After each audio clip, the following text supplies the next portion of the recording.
Bonjour, peuple de Dieu. Que Dieu nous bénisse. Nous sommes arrivés au moment où Dieu va parler à nos cœurs. Mais avant, nous allons baisser la tête pour prier, pour confier ce moment à Dieu. Éternel, nous te disons vraiment merci. Merci pour l'opportunité que tu nous donnes ce matin de venir à tes pieds et d'écouter tes conseils. Ce matin, j'ai le privilège d'être ton porte-parole. Éternel, que ton esprit s'empare de moi. Fasse en sorte que ce qui sortira de ma bouche ne vienne pas de moi, mais vienne de ton esprit. Dispose le cœur de tes enfants. Donne-leur des cœurs de chair, afin que la parole porte beaucoup de fruits dans leur vie. Utilise-moi pleinement, au nom de Jésus. Amen. Amen. Frères et sœurs, ceci étant, ce matin, Dieu va nous parler des fruits de l'esprit. Nous savons que la Bible nous dit dans le livre de Matthieu 7, 15 à 21, qu'on reconnaît un arbre à ses fruits et que tout bon arbre porte de bons fruits et tout mauvais arbre porte évidemment de mauvais fruits. La question, c'est quel arbre es-tu? Ou bien tu es la branche de quel type d'arbre? Lisons 2 Corinthiens 5, verset 17. 2 Corinthiens 5, verset 17. 2 Corinthiens 5, verset 17. Ok, voilà ce que la Bible dit. Si quelqu'un est en Christ, il est une nouvelle création. Les choses anciennes sont passées, voici toutes choses sont devenues nouvelles. Au baptême, nous avons revêtu Christ. Nous sommes devenus de nouvelles créations, bien de nouvelles créatures. Nous nous sommes débarrassés du fruit de la chair, c'est-à-dire du péché, pour porter le fruit du Saint-Esprit. Nous avons acquis un cœur nouveau, une intelligence renouvelée et un caractère nouveau. Voilà pourquoi le Seigneur Jésus-Christ, qui est la vraie vigne, nous disait dans le livre de Jean 15, 1 à 5. Jean 15, 1 à 5. Jean 15, verset 1 au verset 5. La Bible dit ceci. Je suis le vrai cep. Okay. Je suis le vrai cep et mon Père est le vigneron. Tout sarment qui est en moi et qui ne porte pas de fruit, il le retranche. Et tout sarment qui porte du fruit, il l'émonde afin qu'il porte encore plus de fruits. Déjà, vous êtes purs à cause de la parole que je vous ai annoncée. Demeurez en moi et je demeurerai en vous.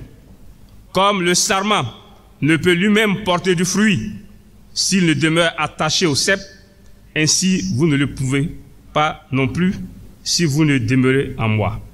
Je suis le cep, vous êtes les sarments. Celui qui demeure en moi et en qui je demeure porte beaucoup de fruits, car sans moi, vous ne pouvez rien faire. Amen.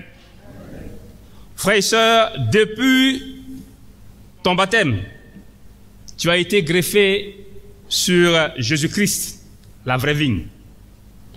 Tu as été rattaché par la puissance du Saint-Esprit à Jésus-Christ, que tu as reçu également au baptême. Tu as reçu le Saint-Esprit au baptême, et c'est ce Saint-Esprit-là qui t'a greffé à Christ par sa puissance. Voilà pourquoi Jésus pouvait dire « Quiconque demeure dans sa parole » et en qui sa parole demeure, porte beaucoup de fruits. Quel fruit es-tu en train de porter? À quel genre d'arbre es-tu rattaché? Au bon ou au mauvais? Le thème de ce matin, c'est le fruit du Saint-Esprit, catalysateur d'une vie chrétienne d'impact. Le fruit du Saint-Esprit, catalysateurs d'une vie chrétienne d'impact. Dans ce thème, le mot qu'il faut comprendre, le mot catalysateur. Le catalysateur, c'est un dispositif technique qui est posé au niveau du moteur dans le but de purifier les gaz d'échappement pour pouvoir permettre de résoudre le problème des les produits à effet de serre.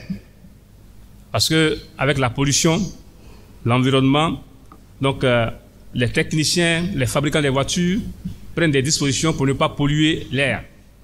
Et donc le catalysateur, c'est un dispositif technique qui est placé là, non seulement pour insuffler donc la puissance au moteur du véhicule, mais aussi à purifier l'air qui va sortir du gaz d'échappement. C'est ce qu'est le Saint-Esprit pour la vie du chrétien. Ce matin, j'ai 3 points. Le premier, c'est identifie le fruit du Saint-Esprit dans ta vie. Le second point, c'est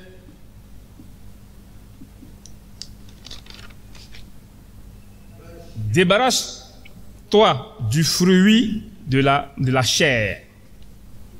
Débarrasse-toi du fruit de la chair. Et le troisième point, évalue l'appel de Dieu dans ta vie.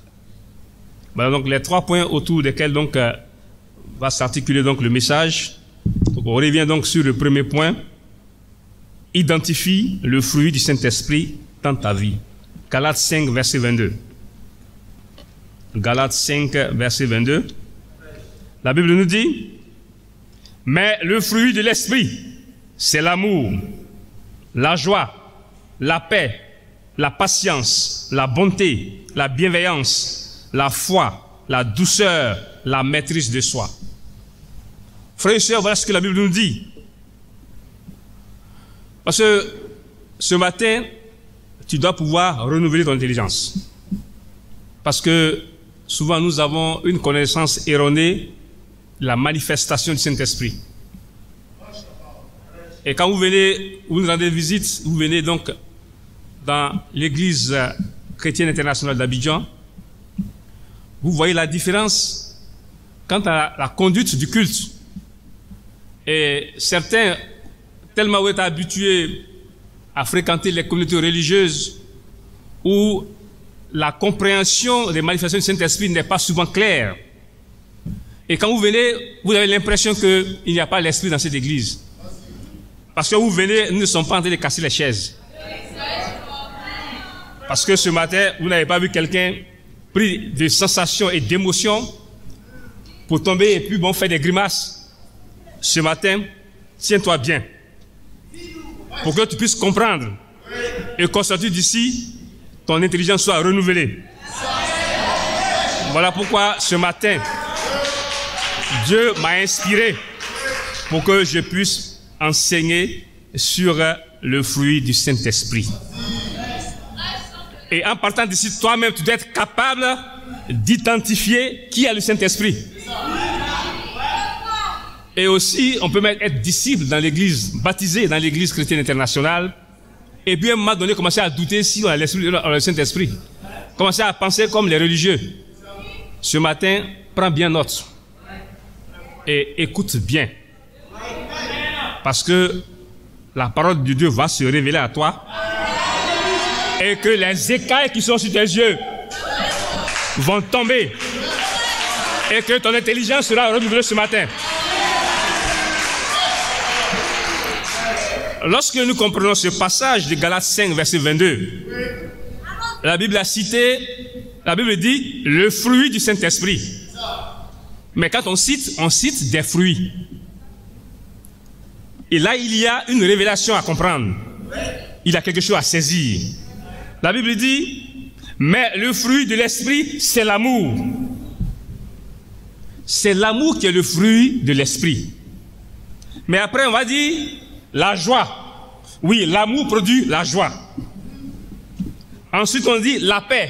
L'amour de Dieu produit la paix. Ensuite, on dit la patience. L'amour de Dieu produit la patience. Après on dit la bonté. L'amour de Dieu produit la bonté. L'amour de Dieu produit la bienveillance. L'amour de Dieu produit la foi. L'amour de Dieu produit la douceur. Et l'amour de Dieu donne la maîtrise de soi.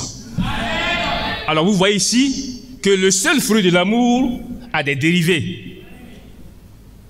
Et donc, lorsque quelqu'un a le Saint-Esprit, voilà les signes visibles que vous pouvez observer sur quelqu'un pour savoir exactement s'il a le Saint-Esprit. Et non parce qu'il se met à trembler et à dire ribidi-bidi, rababababa.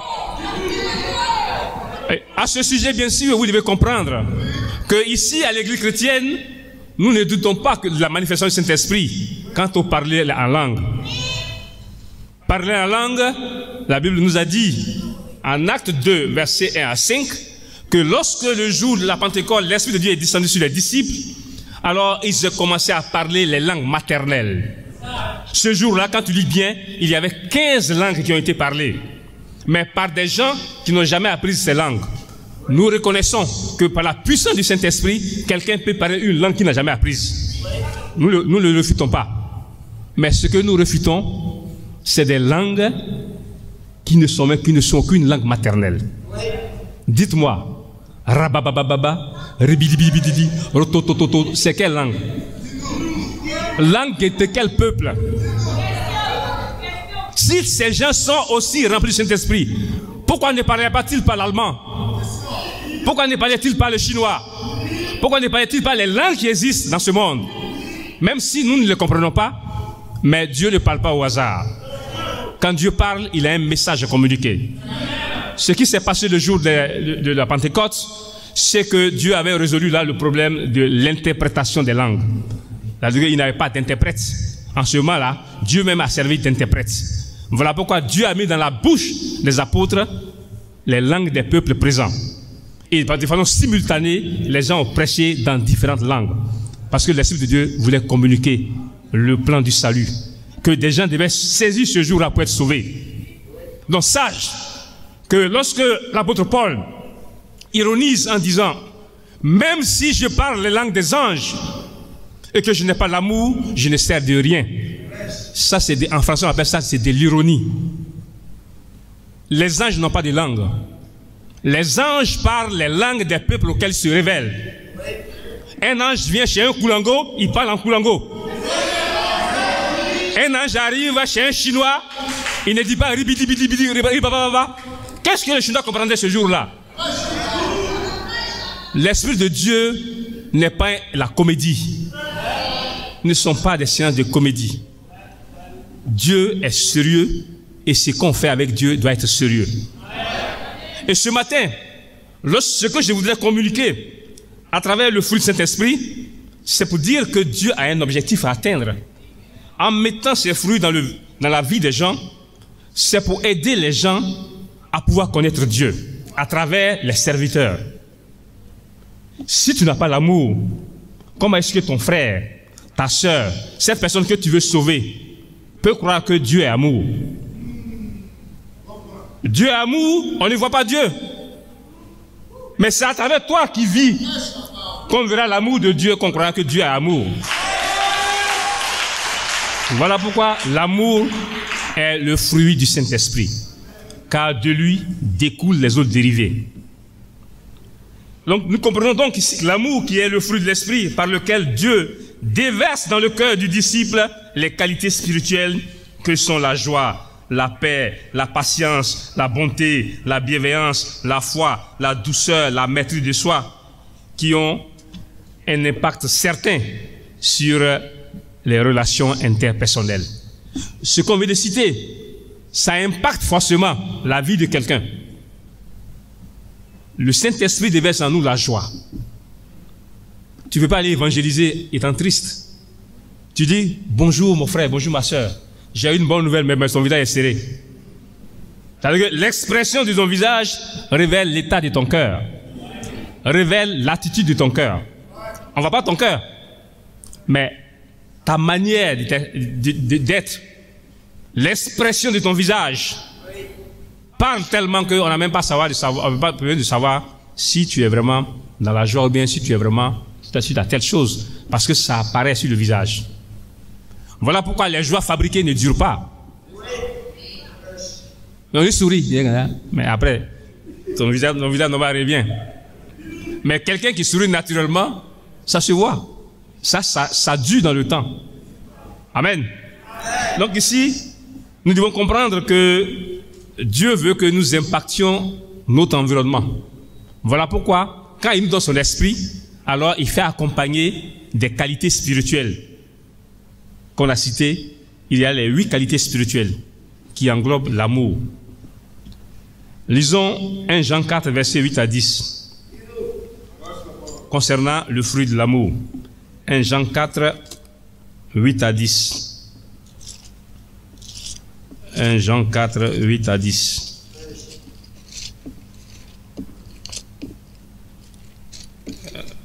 La Bible dit ceci.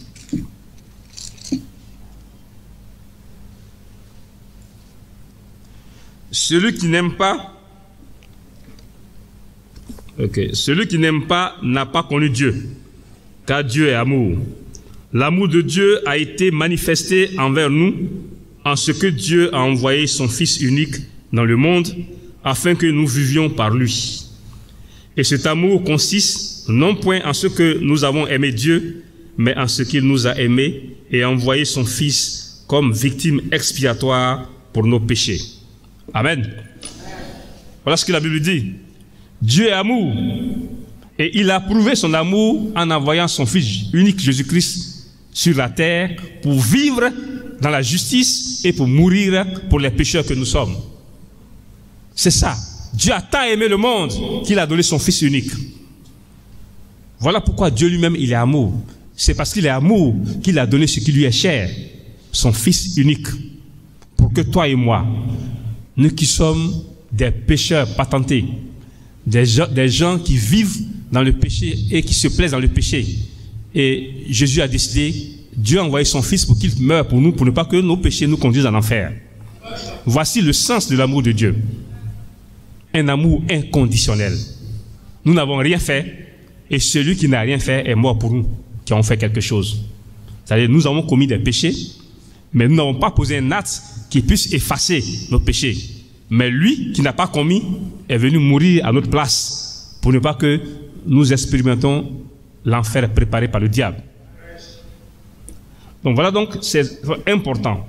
Mais également, au verset, dans le même livre de 1 Jean 4, verset 20 au verset 21, la Bible nous dit, si quelqu'un dit, j'aime Dieu, et qu'il haïsse son frère, c'est un menteur.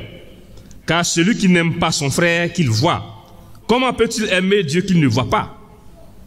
Et nous avons de lui ce commandement, que celui qui aime Dieu aime aussi son frère. Amen. Frères et sœurs, voilà pourquoi l'amour est cette qualité supérieure. Tu dois démontrer ton amour pour Dieu en aimant ton frère et ta sœur qui est en face de toi. Je saurai que tu aimes Dieu si tu aimes ton frère que tu vois. Que Dieu dit que tu aimes Dieu que tu ne vois pas.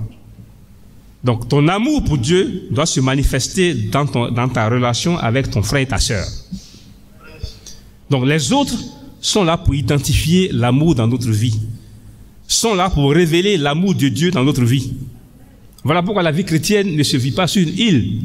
La vie chrétienne se vit dans un groupe, dans une société. Parce que tu peux être souvent tenté, il y a des gens qui disent souvent, mais est-ce que pour vivre sa vie, est-ce qu'on a besoin d'aller à l'église? Moi, je suis chez moi, je vis ma vie. Mais si tu es seul, dis-moi comment le péché, l'égoïsme va apparaître dans ta vie. Ce péché n'apparaîtra que si tu es avec les gens que tu manges, que tu ne leur donnes pas, que tu ne partages pas. Pourquoi on dit sache que tu ne partages pas? Il faut être parmi les gens. Mais si tu es seul, tu vis seul ici à la caisse table. On envoie la nourriture, tu manges toi seul. Est-ce qu'on peut dire que tu es égoïste? Mais la personne à côté, ça va se révéler quand des gens vont venir et puis toi seul on te donne. Et puis tu manges, tu regardes. Tu manges, tu finis de manger, maintenant tu sors ton visage, puis tu manges, maintenant tu viens causer, on dit, lui là, il est égoïste. La présence de l'autre a révélé ton égoïsme. C'est ça. Donc, la vie c'est une vie interpersonnelle. Les relations sont interpersonnelles. Et c'est ça qui révèle le caractère de Dieu dans notre vie.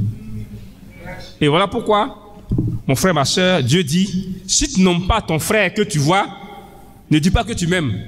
Parce que moi-même, tu ne me vois pas. Celui que tu vois là, il faut l'aimer. Je saurai que tu m'aimes. Le deuxième fruit, la joie. Jean 15, 10 à 11. Jean 15, 10 à 11. Jean 15, 10 à 11. Le fruit de la joie. La Bible dit, si vous gardez mes commandements, vous demeurez dans mon amour, de même que j'ai gardé les commandements de mon Père et que je demeure dans son amour. Je vous ai dit ces choses afin que ma joie soit en vous et que votre joie soit parfaite. Amen. La présence de Jésus en nous donne la joie.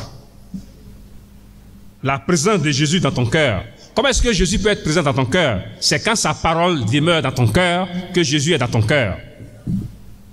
Et c'est cette présence de Jésus dans ton cœur, la présence de la parole en toi, qui va démontrer qui va t'amener à extérioriser la joie. Cette joie que nous avons en Jésus, c'est que nos péchés ont été pardonnés. Vous voyez bien que dans l'histoire de Philippe et l'eunuque éthiopien, un ministre de la République, un ministre du royaume d'Éthiopie, qui avait les moyens. Mais la Bible dit, quand il a été baptisé, sorti de l'eau du baptême, la Bible dit il est parti joyeux. Or donc, son argent ne lui avait pas donné la joie. Il est parti joyeux pour quelle raison? Parce que ses péchés venaient d'être pardonnés. Voilà pourquoi les chrétiens, la Bible dit, soyez joyeux. La joie, c'est un commandement que Dieu, le Saint-Esprit, te commande d'être joyeux. Parce que le fait que tes péchés aient été pardonnés, alors cela doit te remplir de joie. Même si tu n'as pas l'argent, le fait que ton argent ne pouvait même pas acheter ton salut, et que ce salut t'a été offert par le sacrifice de Jésus-Christ, alors tu dois être dans la joie. Donc la joie est un commandement et non une option. Que tu veuilles ou que tu ne veuilles pas, tu dois être joyeux parce que tes péchés ont été pardonnés. Mais si tu n'as pas l'argent, que ta joie ne soit pas guidée par tes possessions. Parce que les possessions, on peut les perdre. Amen. Donc voilà pourquoi tu as besoin de dépendre de l'Esprit de Dieu. La joie qui vient de l'Esprit de Dieu dure dans le temps. Amen. Ce n'est pas une joie éphémère. Voilà pourquoi 1 Thessaloniciens 5, verset 16 nous commande d'être sans cesse dans la joie. 1 Thessaloniciens 5, verset 16. 1 Thessaloniciens 5, verset 16.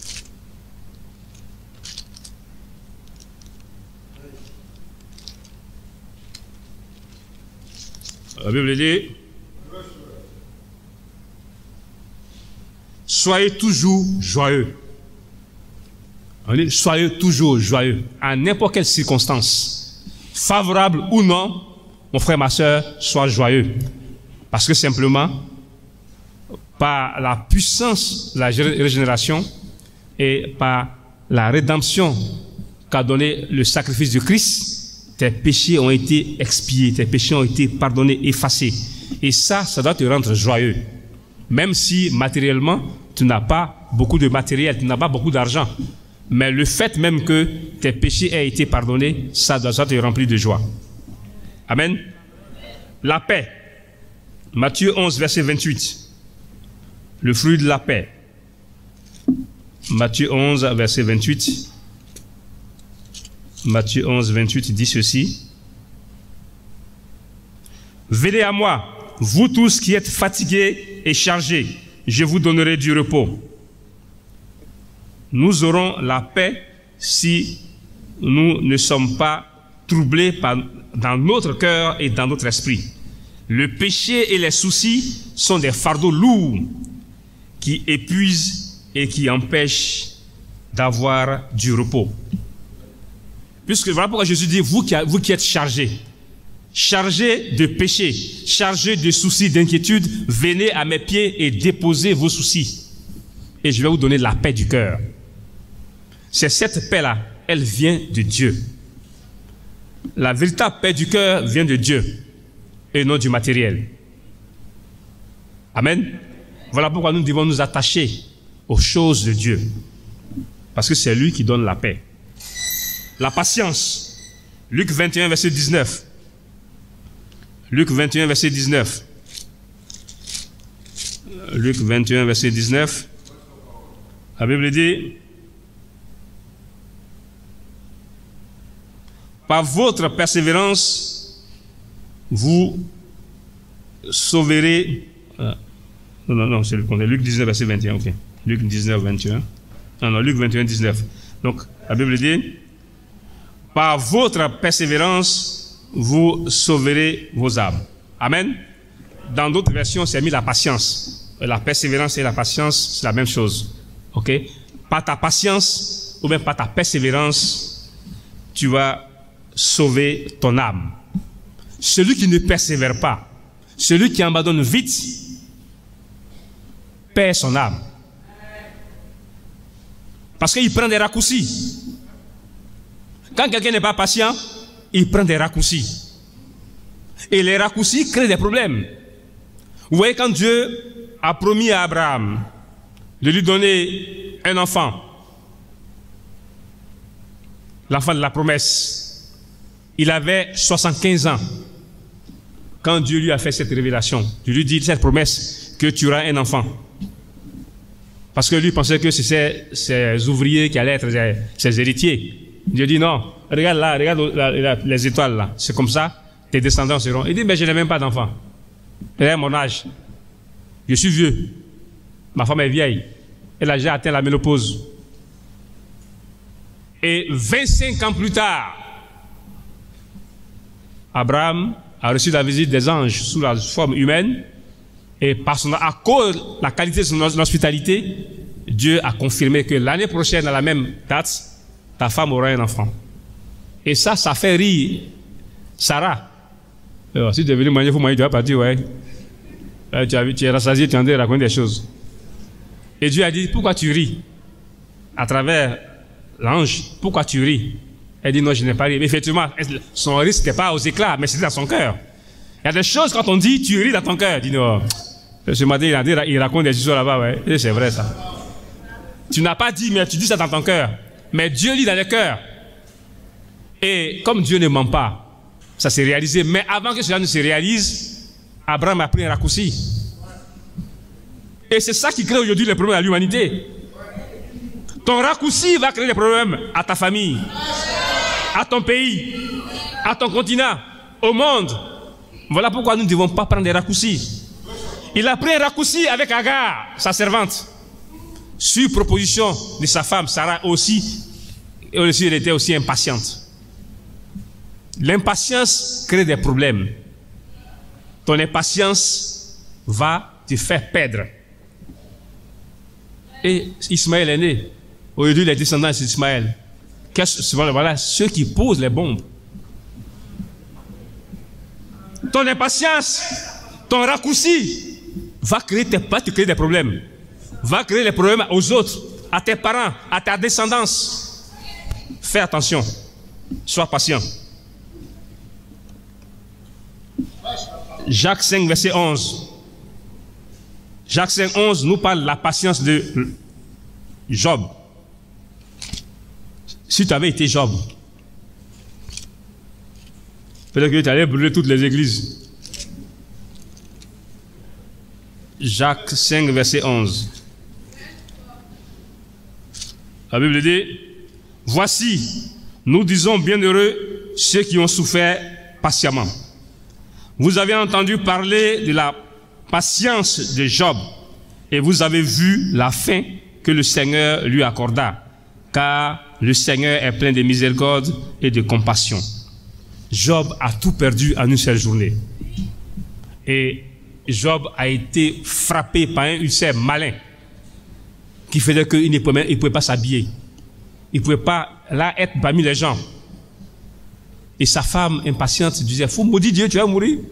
La mort vaut mieux que ce que tu es en train de vivre là. Il dit non. Il est resté patient. Et sa patience a porté.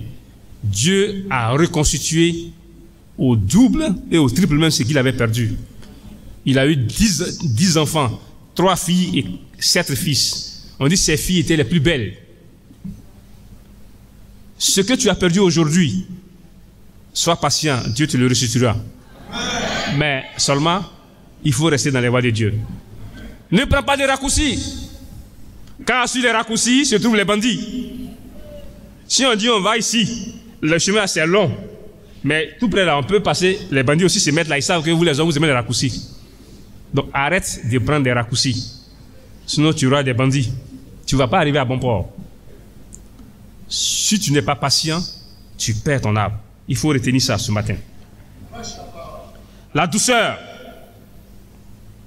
Éphésiens 4, verset 32. Mais Éphésiens 4, verset 2. Éphésiens 4, verset 2. La douceur, c'est aussi une qualité dont le Seigneur Jésus-Christ a fait preuve. La douceur. Éphésiens 4, verset 2. La Bible dit ceci.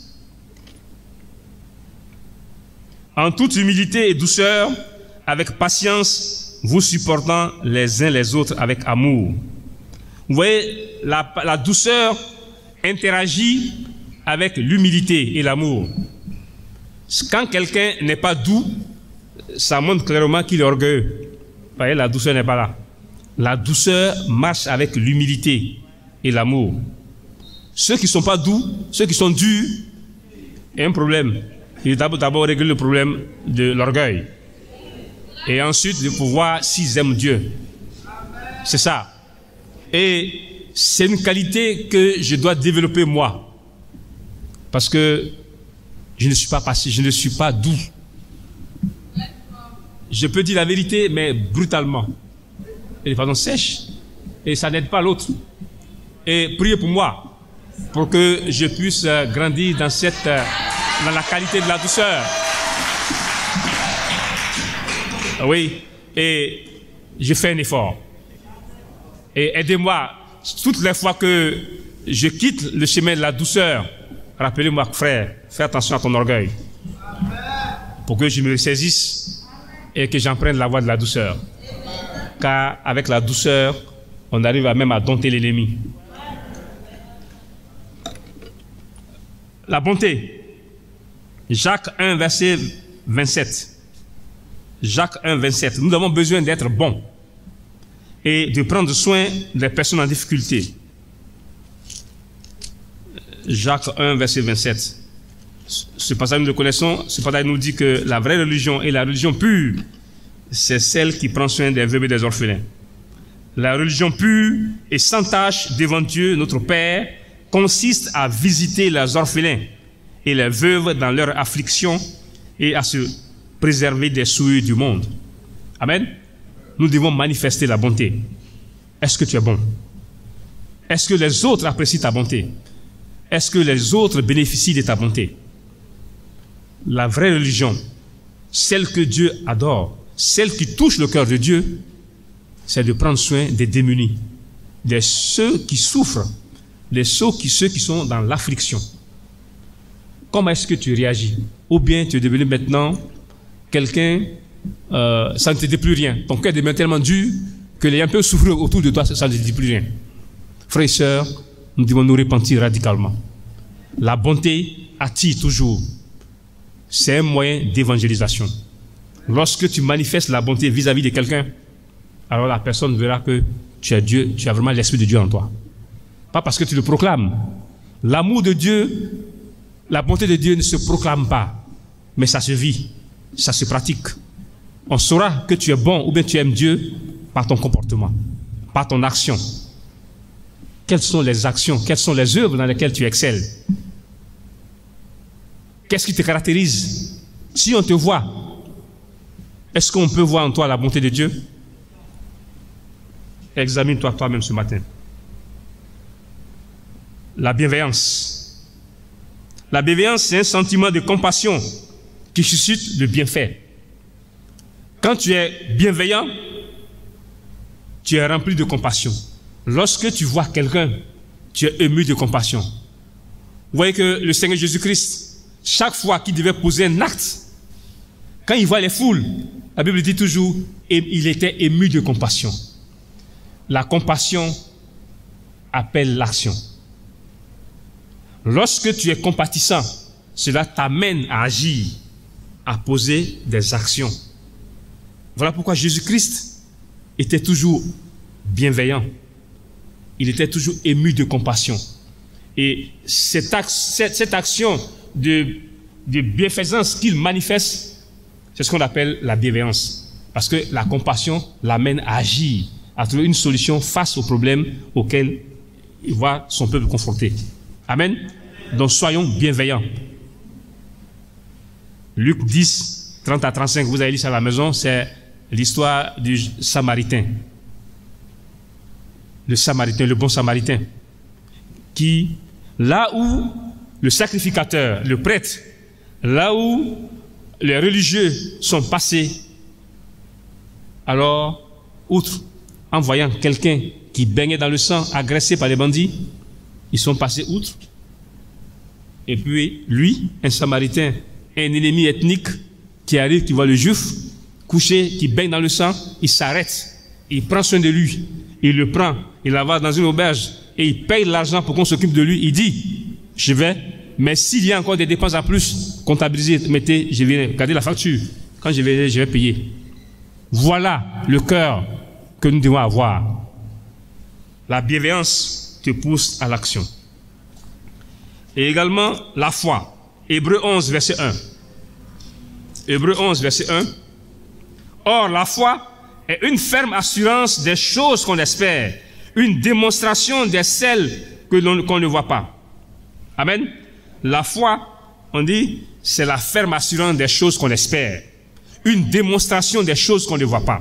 Quand tu as la foi, déjà, pour toi, rien n'est impossible. Tu te comportes comme si tu avais déjà ça. La foi, c'est la monnaie du royaume. Amen. Dans le royaume, c'est avec la foi que nous échangeons les choses. Donc, avoir la foi, c'est espérer les choses que tu espères. C'est espérer des choses, c'est posséder les choses que tu espères. Posséder les choses que tu espères. C'est avoir la ferme assurance de posséder ce que tu espères. Ce qui n'est pas encore venu, tu te dis que tu as déjà ça. Et donc, quand tu te comportes, tu fais comme ça, ça est déjà là. C'est ce qu'on appelle avoir la foi. Amen. Et également, la maîtrise de soi. Romains 8, verset 13. La maîtrise de soi. Romains 8, verset 13. Le dernier fruit. Romains 8, verset 13. Voilà ce que la Bible dit.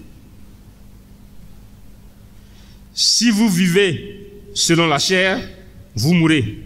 Mais si par l'esprit vous faites mourir les actions du corps, vous vivrez. Amen. Quelqu'un qui a la maîtrise de soi, c'est quelqu'un qui fait mourir les actions de la chair. Il ne cède pas au désir de la chair. Il faut avoir la maîtrise de soi pour résister aux tentations. Les tentations sont monnaie courante. Quand tu sors de ta maison pour aller au travail, pour revenir, en route, il y a des tentations. Mais tu dois résister. Tu dois résister aux désirs de la chair, car les désirs de la chair conduisent à la mort spirituelle. Si tu le comprends, tu vas te maîtriser. Amen. La maîtrise de soi, c'est une qualité pour le chrétien. Une qualité qu'on doit déceler chez les disciples, la maîtrise de soi. Quand quelqu'un qui a la maîtrise de soi ne parle pas vite. L'usage de la langue, nous devons avoir la maîtrise de la langue. Parce que les paroles qui sortent, c'est comme de l'eau qu'on verse. Si tu verses l'eau là, que tu dois remettre dans la bouteille sera plus remplie. Ça va s'éparpiller. Tu vas prendre, mais tu vas tout prendre. C'est comme ça les paroles. Quand tu as dit quelque chose, c'est rentré dans les oreilles des gens, et tu ne peux pas aller enlever là-bas. Tu vas parler, tu vas t'excuser, mais c'est resté là-bas. Voilà pourquoi tu dois réfléchir avant de parler. Souvent, nous parlons trop vite. Tu peux avoir raison, mais est-ce que la raison t'amène à mal parler? Ta raison ne te pousse pas à pécher. Parce que la Bible dit, quand vous mettez en colère, ne péchez pas. Éphésiens 4, verset 27. Quand vous vous mettez en colère, ne péchez pas. Ça veut dire quoi? Ça veut dire que la colère, c'est une réaction. D'abord, ce n'est pas un péché, dans un premier temps. Mais ta colère devient péché par rapport aux actes qui vont accompagner. Qu'est-ce que tu fais quand tu es en colère? C'est ça qui fait de ta colère un péché. Parce que tu es en colère, tu insultes, tu viens de pécher. Tu es en colère, tu donnes un coup, tu viens de pécher. Tu es en colère, tu boudes, tu viens de pécher. Sinon, quand tu te mets en colère, c'est une réaction. Tu as entendu quelque chose, tu as vu quelque chose, ça te met dans une certaine sensation. Ce n'est pas encore un péché, mais tu peux maîtriser. Mais quand, parce que tu es fâché, tu dis des mots, tu insultes, maintenant tu viens de pécher. C'est pourquoi la Bible dit, si vous mettez en colère, ne péchez pas. Donc la maîtrise de soi est une qualité supérieure. Ceci étant, on va passer donc au deuxième point. Débarrasse-toi des fruits de la chair. 1 Corinthiens 6, verset 19. 1 Corinthiens 6, verset 19. 1 Corinthiens 6, 19. La Bible dit, ne savez-vous pas que votre corps est le temple du Saint-Esprit qui est en vous, que vous avez reçu de Dieu et que vous ne vous appartenez point à vous-même. Frères et sœurs, en tant que chrétiens, nous ne nous appartenons pas nous-mêmes. Notre corps est le temple du Saint-Esprit. Lorsque nous sommes baptisés, Dieu met en nous le Saint-Esprit qui vient habiter dans ton corps. Dans ton corps là, ça devient maintenant une maison du Saint-Esprit. C'est pas ton, ça ne t'appartient plus. Parce que Christ, par sa mort sur la croix, t'a racheté. Il t'a acquis par son sang. Tu es un esclave de Jésus. Donc, ton corps est le temple du Saint-Esprit. Vas-tu mettre dans la maison de Dieu, dans la maison du Saint-Esprit, là, l'immoralité sexuelle, la cigarette, la drogue, l'alcool? Non. Parce que, en tant qu'humain, ce matin, on vous a invité. Certains d'entre vous, vous êtes des fumeurs. Mais ce matin, même si tu as l'envie de fumer, tu ne peux pas fumer dans cette salle. Parce que tu te dis, ta conscience te dit que Dieu est là. Mais la Bible te dit que Dieu n'est pas dans les maisons comme ça, mais Dieu est dans ton cœur. Dans ton corps, là, quand tu as baptisé, Dieu a mis en toi son Esprit Saint. Voilà pourquoi un chrétien ne doit pas fumer. Comme tu cherches dans la Bible, tu cherches d'abord à voir, ne fume pas pour arrêter de fumer. Ce passage te convainc que ton corps est le temple du Saint-Esprit. Parce que la fumée chasse les esprits. Et nous savons, dans le monde, nous on a grandi dans les villages, quand tu dois aller courtiser une fille dans un village la nuit, et nous savons que nos villages, à l'entrée des villages, là, c'est là surtout les cimetières. Tu vas passer dans un cimetière. Donc tu achètes au même paquet de cigarettes, une balle d'allumettes. Là, tu es en train de fumer. Tu es sûr que les mauvais esprits vont te fuir. Mais aussi, l'Esprit de Dieu va te fuir quand tu fumes aussi. Donc voilà pourquoi ton corps est le temple du Saint-Esprit. Amen. Donc, tu ne vas pas prendre le corps du Saint-Esprit pour aller coucher avec les prostituées. Parce que quand tu couches avec une prostituée, vous formez un. Donc, ne prends pas la maison de Dieu pour faire un hôtel de passe. Donc, nous devons fuir donc les désirs de la chair. Galates 5, versets 19 à 21. Galates 5, 19 à 21. Galates 5, 19 à 21. La Bible dit ceci. Galates 5, 19 à 21. Or, les œuvres de la chair sont évidentes. Ce sont la débauche, l'impureté, le dérèglement, l'idolâtrie, la magie, les rivalités, les querelles, les jalousies, les animosités, les disputes, les divisions, les sectes, l'envie, l'ivrognerie, les excès de table, les choses semblables. Je vous dis d'avance, comme je l'ai déjà dit, que ceux qui commettent de telles choses n'hériteront pas le royaume de Dieu. Amen. Voici les désirs de la chair. Quand tu vis dans ça, l'Esprit de Dieu ne peut pas être en toi. C'est clair. Souvent, dans les communautés où les gens sont dans les sensations et l'émotion, où les gens disent, quand on dit séance de prière, voilà des gens qui m'ont dit, et maintenant quand on voit la vie de cette personne, on sait que ce que je viens de citer, ça est dans leur vie. Toi-même, tu sais que ça est dedans. Tu sais qu'il est dans l'ivrognerie. Tu sais que, même dans l'église, au moment où il est en train de prier, là, dans le groupe de prière, là, il y a sa copine dedans. Toi-même, tu sais ça, vous le voyez. Et puis vous pensez que le Saint-Esprit va l'utiliser. Non, arrêtons d'être stupides. Ésaïe 59, 1 à 2 dit quoi? Ésaïe 59, 1 à 2 dit quoi? Que le péché nous sépare de Dieu. Ou bien la Bible dit, ne dit plus la vérité? La Bible dit la vérité. Si la Bible est la vérité, tu dois comprendre ce matin que Dieu ne peut pas utiliser quelqu'un qui vit dans le péché, qui est assis dans le péché, qui ne cherche même pas à quitter dedans, mais qui à chaque fois, à toutes les séances de délivrance, c'est lui qui se met en extase. Comédie. Il est mieux d'aller au CCIA, ou bien, pas CCIA, CCF. D'abord, là, Centre culturel français. Souvent, on fait les théâtres là-bas. Et puis aussi, maintenant, au Palais de la Culture.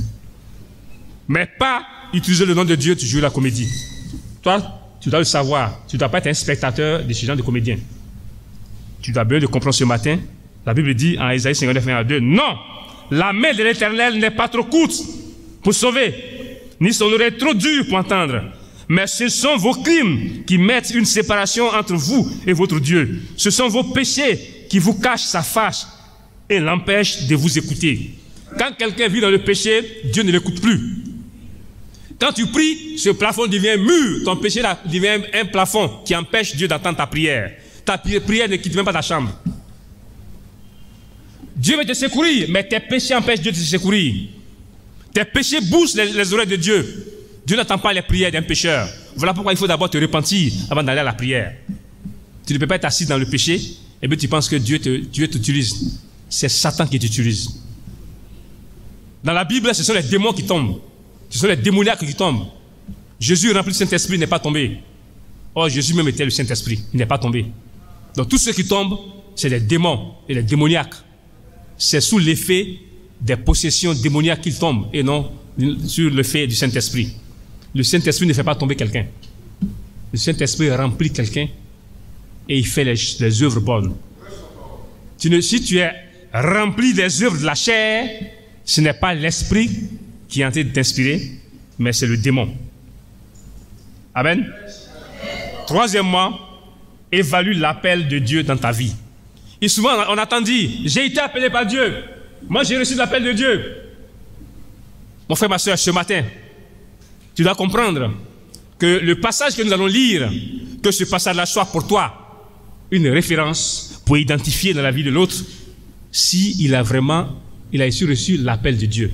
Même toi-même, tu dois également savoir par quelque chose mesurable que, effectivement, le Saint-Esprit est en toi, que tu as les fruits du Saint-Esprit et que tu as reçu les fruits de l'appel. Parce que l'appel de Dieu a aussi des fruits qu'on peut identifier. Comment peut-on reconnaître qu'un disciple ou qu'un serviteur de Jésus a reçu l'appel de Dieu? Lisons 2 Pierre 1, 3 à 11. C'est le dernier passage. 2 Pierre 1, 3 à 11. Pour que tu comprennes que quand Dieu t'appelle, tu peux le savoir. Que toi, moi, c'est Dieu qui m'a appelé. La Bible dit donc, 2 Pierre 1, 3 à 11, la Bible dit ceci. Sa divine puissance nous a donné tout ce qui contribue à la vie et à la piété, au moyen de la connaissance de celui qui nous a appelés par sa propre gloire et par sa vertu. Celle-ci nous assure de sa part les plus grandes et les plus précieuses promesses, afin que, par elle, vous deveniez participants de la nature divine, en fuyant la corruption qui existe dans le monde par la convoitise. À cause de cela même, faites tous vos efforts pour joindre à votre foi la vertu, à la vertu, la connaissance, à la connaissance, la maîtrise de soi, à la maîtrise de soi, la patience, à la patience, la piété, à la piété, l'amitié fraternelle, à l'amitié fraternelle, l'amour. Car si ces choses sont en vous, et y sont avec abondance, elles ne vous laisseront point oisifs, ni stériles pour la connaissance de notre Seigneur Jésus-Christ. Mais celui en qui ces choses ne sont point est aveugle, et il ne voit pas de loin. Il a mis en oubli la purification de ses actions, de ses anciens péchés, et c'est pourquoi, frères, appliquez-vous d'autant plus à affermir votre vocation et votre élection, car en faisant cela, vous ne broncherez jamais.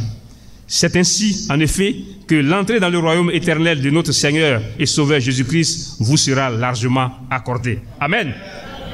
Frères et sœurs, ne soyons pas ignorants et naïfs, car les qualités spirituelles ou les fruits qui confirment l'appel de Dieu sur la vie d'un disciple, voici ces appels qu'on a cités: la foi, la qualité morale, la connaissance de la vérité, la connaissance de la parole de Dieu, la maîtrise de soi, la persévérance ou bien la patience, la piété qui est la crainte respectueuse des choses de Dieu, l'amitié fraternelle, l'amour. Voici les fruits que doit porter quelqu'un qui a reçu l'appel de Dieu. Et vous et moi, nous pouvons voir cela sur celui qui est un serviteur de Dieu. Pas parce qu'il vient pour dire, moi j'ai été appelé par Dieu. Ce n'est pas une proclamation, mais c'est une démonstration. Tu ne proclames pas, tu vis, et puis les gens t'observent. C'est des choses, c'est des qualités observables dans la vie de quelqu'un. Donc mon frère, ma soeur, ne doute plus. Si tu es chrétien dans l'église chrétienne internationale, si tu vis ta vie de disciple, voici ce que je viens de citer. Voilà comment Dieu appelle ses disciples à le servir. Tu dois avoir la foi. Tu dois avoir la qualité morale. Tu dois moralement. Quelqu'un qui n'est pas bien moralement, qui est dans les cachotteries, ça met en doute. La connaissance de la parole, il faut connaître la parole de Dieu. Parce que l'ignorance est un danger pour le disciple lui-même.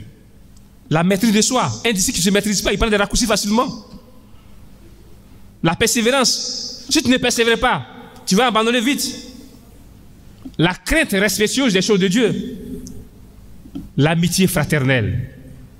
Nous devons bâtir les amitiés ici. On vient dans le but de donner pour encourager l'autre dans la communion fraternelle. Et l'amour qui est la qualité de mère, sans laquelle toutes ces choses sont inutiles. Mon frère, ma soeur, nous devons posséder ces qualités spirituelles par addition ou bien par accumulation. Parce que vous voyez déjà dans le passage, la Bible dit, à la fois, il faut ajouter tant, à telle chose, il faut ajouter. C'est-à-dire, c'est des choses que nous devons posséder par addition. J'ai la foi. Sur la foi, je mets la vertu. Sur la vertu, je mets la connaissance. Sur la connaissance, je mets la maîtrise de soi. Sur la maîtrise de soi, je mets la patience. Sur la patience, je mets l'amitié fraternelle. Je mets la piété et je mets l'amour. Voilà ces choses. Si nous les avons, si nous les possédons, nous allons impacter notre monde. Nous allons impacter notre environnement immédiat. Et le message que nous prêchons ne sera pas des choses. L'évangile, c'est la démonstration de la foi. Et quand tu t'en vas avec cet évangile, c'est la bonne nouvelle, mais quand tu t'en vas avec toutes ces qualités, celui à qui tu prêches est disposé à t'écouter. Parce qu'il sait que tu vis ça. Et lui-même, il voit. Amen. En conclusion, frères et sœurs, arrêtons de vivre dans l'ignorance et dans le doute quant à la présence effective du Saint-Esprit, en tout cas dans la vie des disciples du mouvement des églises chrétiennes. Ne doute pas que tu as le Saint-Esprit. Ne doute pas que le Saint-Esprit est présent dans ce que tu fais. Amen. Parce que nous venons de recevoir des éléments objectifs pour identifier et mesurer la présence du Saint-Esprit dans notre vie. Les émotions et les sensations ne doivent plus être des éléments fiables pour détecter la plénitude du Saint-Esprit dans la vie d'un chrétien. Ce n'est pas les émotions, les sensations. J'étais un jour dans ma chambre, j'ai prié, j'ai vu une lumière éclatante dans la chambre. La sensation m'a traversé. Et j'ai vu un homme en blanc. Il m'a dit, mon fils, je t'ai appelé. Et puis quand il m'a dit comme ça, ça c'est des contes de fées. Reviens sur terre. Les fruits du Saint-Esprit sont visibles. Ce que j'ai cité, toi-même tu peux voir. Pas par quoi, parce que quand on lui a dit non, j'ai dormi un jour, la lumière est entrée, et matin on dit je suis évangéliste. Ça ne marche pas. Même si quelqu'un vous disait je dormais, je me suis réveillé, je suis devenu docteur en pharmacie. Pharmacie, ordonnance. Tu vas les payer. Mais pourquoi quand c'est Dieu, vous croyez à ça? Quand c'est pour les choses de Dieu, vous croyez à la comédie.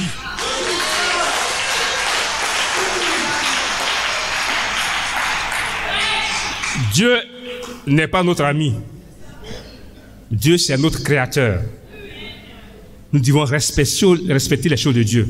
Nous devons être des hommes pieux. Nous devons avoir la crainte respectueuse des choses de Dieu. Ne prenons pas la légère, ne prenons pas la comédie quand il s'agit des choses de Dieu. Mais quand il s'agit des choses de la vie, on croit à ça. Pour être un médecin, un docteur en pharmacie, il faut faire au moins minimum 7 à 8 années d'études en pharmacie. Il faut faire ta thèse soutenue. Mais pourquoi il s'agit pour Dieu là? Maintenant, j'ai dormi, j'ai vu. Tout ça, c'est quoi? Arrêtons ça. Revenons sur terre et voilà les mesures que nous pouvons utiliser pour mesurer la présence du Saint-Esprit dans notre vie. Je vous aime beaucoup et qu'à Dieu se revienne toute la gloire. Je vous remercie.